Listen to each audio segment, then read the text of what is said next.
नमस्कार. तरुण भारतच्या न्यूज बुलेटिनमध्ये मी रोहित साळुंखे आपलं स्वागत करतो. आता पाहूया ठळक घडामोडी. महानगरपालिकेमध्ये सुरू असलेल्या सत्ता संघर्षामुळे महानगरपालिका सभागृहाच्या प्रतिमेला धक्का बसला आहे.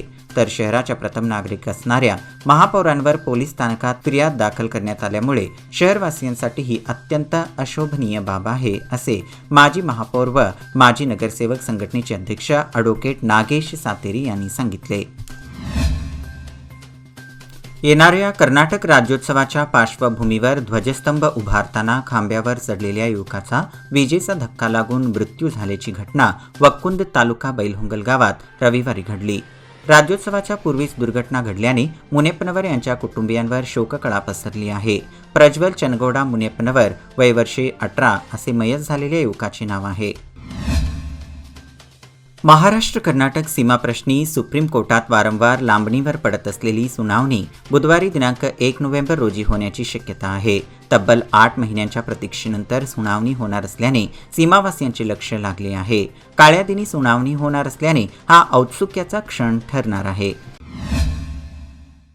माझी मैना गावाकडे राहिली या छकडीतून सीमावासियांच्या व्यथा प्रत्येक मराठी मनापर्यंत गायक सागर चंदगडकर यांनी पोहोचवल्या.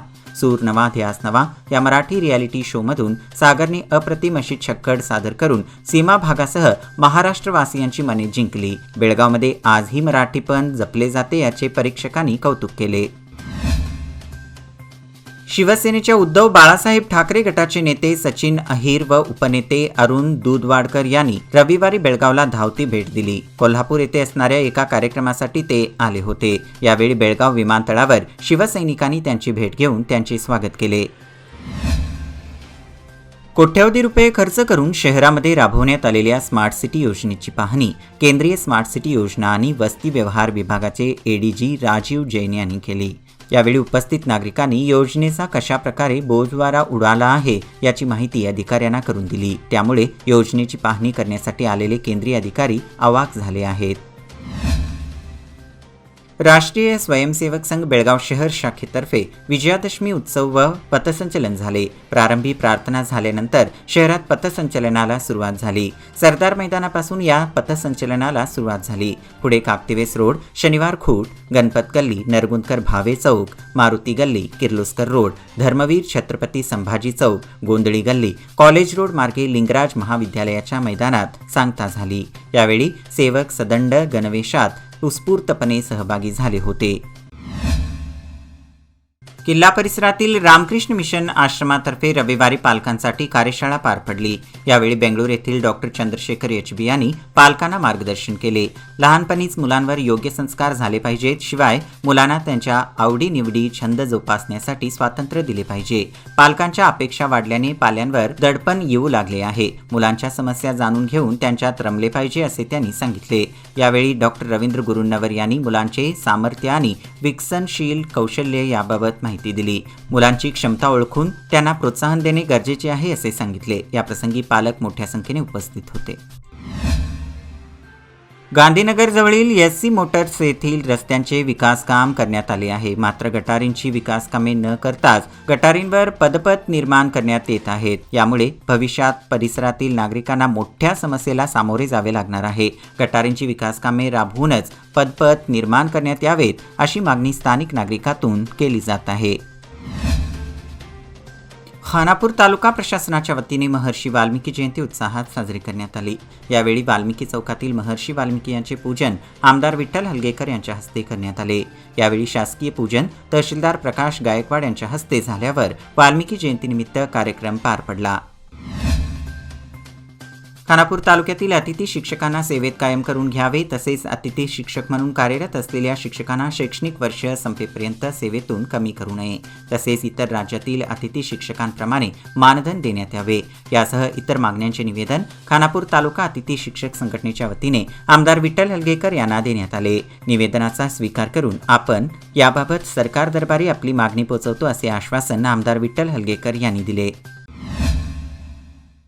खानापूर तालुका महाराष्ट्र एकीकरण समितीच्या वतीने 1 नोव्हेंबर काळा दिन म्हणून गांभीर्याने पाळण्याचा निर्णय झाला आहे. यासाठी तालुक्यात याबाबतची जागृती दौरे करून पत्रके वाटण्यात येत आहेत.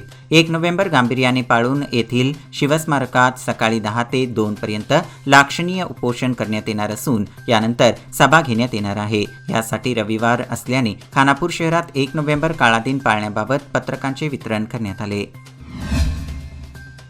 खानापूर तालुका ॲथलेटिक्स डेव्हलपमेंट असोसिएशन, उद्योजक आणि विविध स्पोर्ट्स संघटना आणि स्पर्धकांच्या संयुक्त विद्यमाने आज 3ऱ्या हाफ मॅरेथॉनचे आयोजन करण्यात आले होते.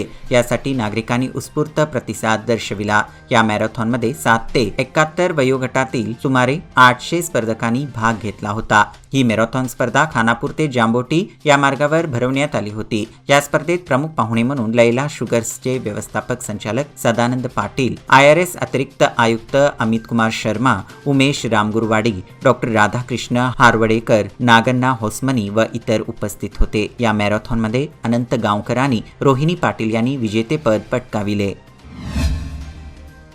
यंदा पावसाने म्हणावी तितकी साथ दिलेली नाही. अशा या परिस्थितीत विहिरी, कूपनलिकांची पाणी पातळी वाढलेली नाही. धरणे, तलाव देखील पूर्ण क्षमतेने भरलेले नाहीत. दसरा दिवाळी दरम्यान पावसाची वर्णी लागेल अशी शक्यता वर्तवली जात होती, पण आता हवामानात बदल होताना थंडी पडू लागल्याने ही शक्यता देखील धूसर झाली आहे. यामुळे पाणी बाणीचे संकट गडद होत चालले आहे. या संकटाच्या छायेत पिण्याच्या पाण्यासह शेती पाण्याचा प्रश्न गंभीर होणार हे स्पष्ट आहे. याबरोबरच हे बुलेटिन इथेच संपलं. अधिक माहिती आणि ताज्या घडामोडींकरिता पाहत रहा तरुण भारत न्यूज चॅनल. तसेच आमच्या चॅनलला लाईक, शेअर आणि सबस्क्राईब करायला विसरू नका. विश्वासार्ह बातम्यांसाठी दररोज सकाळी वाचा दैनिक तरुण भारत. धन्यवाद.